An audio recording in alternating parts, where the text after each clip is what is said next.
Testing of Hyundai HGN12 ACB. The basic settings will be set by the customer.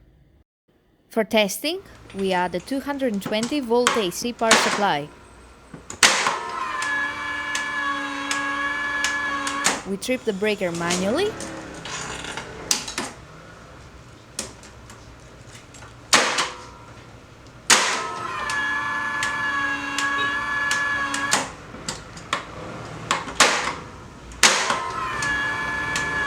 We trip the breaker with the help of the UV key.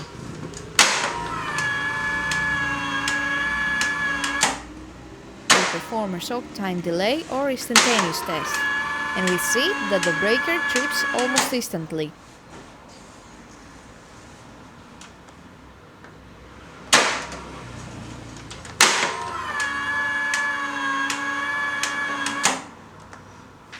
Then we perform a long time delay test, and we see that the breaker trips .